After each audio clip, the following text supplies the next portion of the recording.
The first problem is not gravity, it is parking. Picture a Tuesday morning. Someone steps off their balcony, hangs in the air for a second like they're checking for rain, and then just goes. Straight up, banks left over the rooftops, and lands in the office parking lot 4 minutes later. No car, no bus, no bike rack. And the company already paved space for 40 vehicles that nobody needs anymore. That's the rule. One morning, every human being can fly the way Superman flies. Unaided, no wings, no jetpack, just will and lift, capped at a manageable cruising speed, both physically possible without breaking anyone's body and apparently safe to breathe at the heights people choose. Everyone gets it at once, nobody asked for it, nobody studied for it. It just works the way walking works. The obvious answer is that traffic disappears and everyone feels free. That's the lazy version. The real version starts with property lines. Because the first thing that breaks isn't a system, it's an assumption. The one that says a fence means something. A fence stops feet. It has never once stopped a person 8 feet in the air. Within a week, trespassing becomes a word people use the way they used to say rude. The backyard pool you bought specifically because it was private? It's private from the street. It was never private from the sky. Curtains sell out at every hardware store in the country, not because of nudity panic, but because people suddenly remember they have a ceiling and apparently nothing else.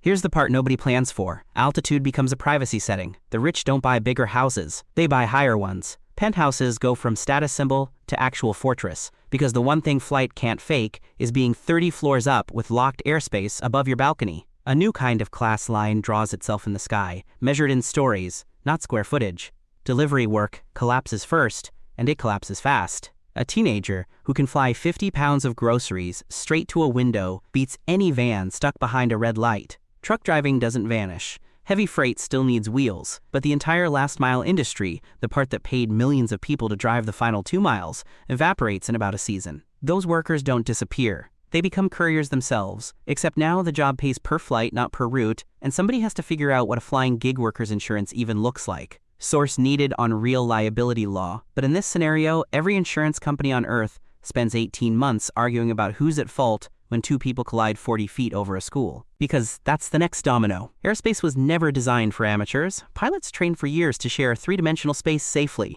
Now, every 12-year-old is in that space too, with no training, no call sign, no radar, and the instinct to look down at their phone while flying, which turns out to be exactly as dangerous as looking down at a phone while driving, just with more directions to fall. Cities don't ban flying. They paint it. Lanes appear in the sky the way lanes once appeared on roads. Color-coded altitude bands, a low lane for short hops, a commuter band for crossing town, a no-fly shell around airports that gets enforced the old-fashioned way, with nets and very embarrassed arrests. The hidden system here is air traffic control, and almost nobody thought about it before this happened, because almost nobody needed to.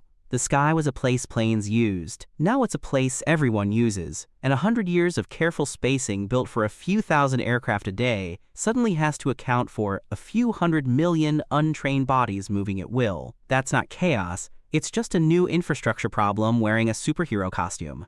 Money behaves strangely too. Bridges, elevators, and parking structures become some of the most overbuilt, least necessary pieces of architecture in human history, almost overnight. And also strangely valuable, because elevators still beat flying when you're carrying something heavier than a backpack, and bridges still matter for everything that can't lift itself. Meanwhile, gyms quietly redesign themselves.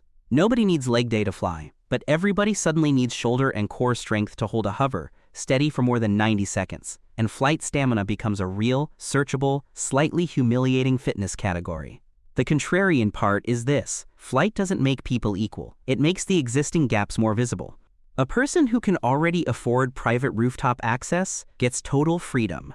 A person in a crowded apartment block gets shared airspace, shared noise, and 100 neighbors learning to fly badly at the same time, often directly past their window at 6 in the morning. The sky turns out to have the same real estate problem the ground always had. It's just taller. And weather becomes personal in a way it never was.